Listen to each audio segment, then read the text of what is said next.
No, it's actually a little different. So horizontal asymptote. So going back to the same graph that we had in the beginning, x plus 3 over x plus 2. Remember? And I said we would come back to talk about the horizontal asymptote. We're back. Okay. So our horizontal asymptote is, like we said, at x equals, meant y equals 1, right? This is our horizontal asymptote. Okay.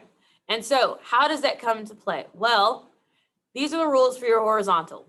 So if the numerator and denominator do not have any common factors, then the graph has at most one horizontal asymptote. Okay, it only has one horizontal asymptote. You can have multiple vertical, but you can only have one horizontal. Okay, so how do we know if it's horizontal? There's a couple of things. If the degree of the numerator is less than, this is less than the degree of the denominator, then the line y equals 0 is the horizontal asymptote.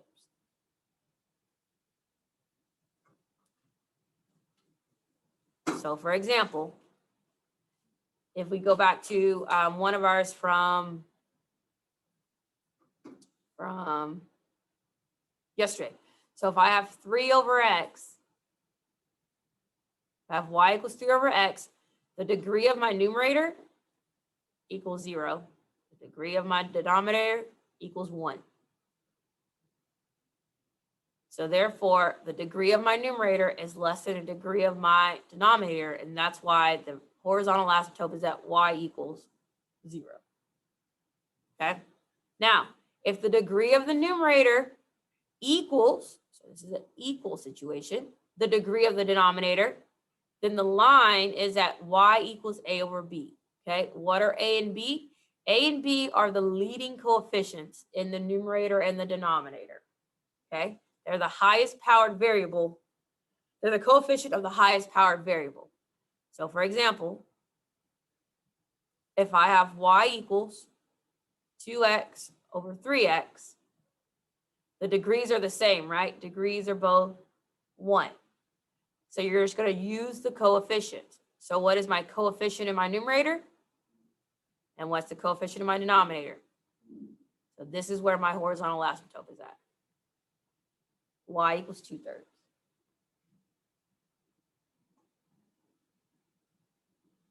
Okay?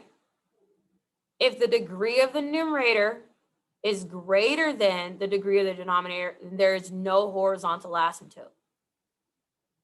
If it's greater than, okay? What actually here is it has a slant asymptote or an oblique asymptote, which you will learn more about in pre-cal. I'll save that for that. So you just write no horizontal asymptote for algebra 2. But in pre-cal, you'll have that juicy fun. And all it is long division. You'll be fine. It's just long division. You'll be fine. All right. So less than, then it's 0. Equal to, then it's your leading coefficients. Greater than, then there's no horizontal asymptote. Got it? All right. Let's dive in. Okay. So the first thing we're going to do is look at the numerator. So the numerator, its degree is 3. Huh? The denominator's degree is 2. And in this case, n is greater than d. So what does that mean? No horizontal asymptote.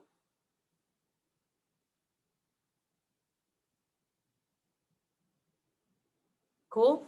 Still with me? All right. So on example 2, don't know why it's not numbered. Numerator degree is their first. Denominator degree is also a first. And n equals d. So it's what? So we use the coefficients. So the coefficients are 2 and 1. So therefore, y equals 2 is our horizontal asymptote. So again, leading coefficients.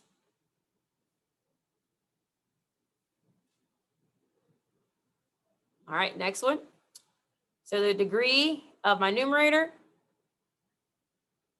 nx, is a first degree. D of x is a second degree. So in this case, n is less than d. What does that mean?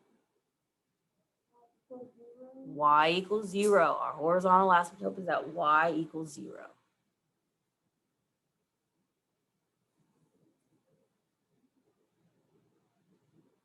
All right, this one, n of x equals, leads us to 0. D of x leads us to first degree. So again, we have n is less than d. Bless you, bless you. So what is our horizontal asymptote at? Y equals 0. How do you feel about that? Easy. All right, let's put it all together. So all together, can you tell me where the vertical, the horizontal, and what's the domain? Okay. So starting off with this one, x minus 2 over x plus 2. What is the vertical asymptote? Vertical is based off my denominator only. So what can x not be? Negative 2. So we have x equals negative 2 is my vertical asymptote. Your horizontal is based off the degrees of your numerator and denominator. I have a first degree and a first degree. So that means that n equals d. So what does y? Y depends on your leading coefficients. And what are my leading coefficients? 1. So 1 divided by 1 is just 1. So my domain is from negative infinity to negative 2, negative 2 to infinity.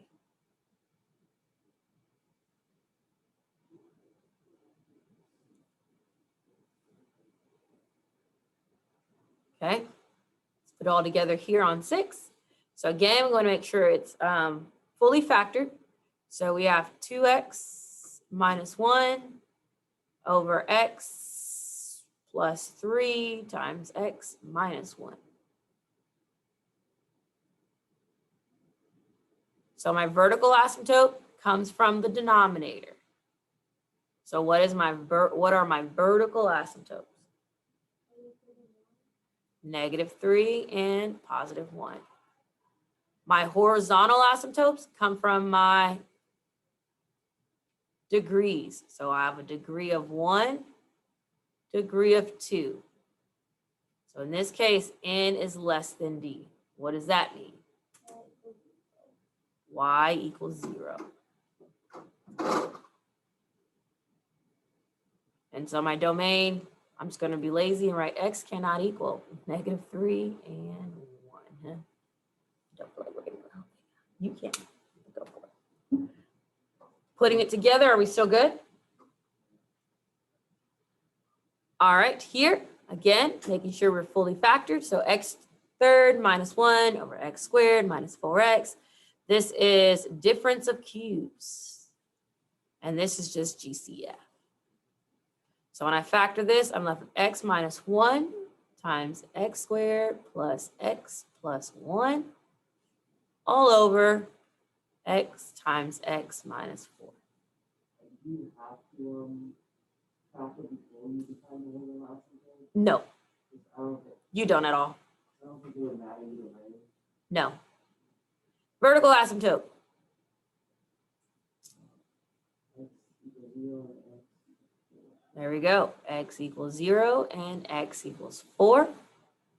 Horizontal asymptote. My degrees are 3 and 2.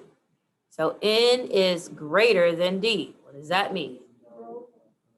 No horizontal asymptote. So my domain, I won't be lazy this time. I'll write it for you. Negative infinity to 0, union 0 to 4, union 4 to infinity and beyond. Just look at all the posts right now. It's so perfect for this unit. All right. Okay, that is the end of B.